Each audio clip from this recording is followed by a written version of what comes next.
یا خدا اینجا رو نگاه کن.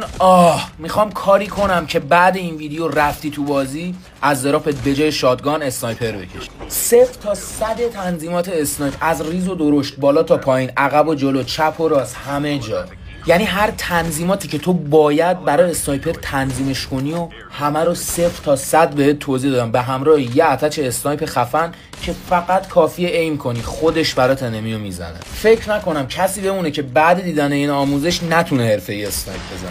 برای دریافتش هم خیلی کار خاصی نیاز نیست بکنی. اول از همه برای حمایت از من و صرفا رشد محتوای سالم یه لایک و سیو پای این ویدیو بنداز.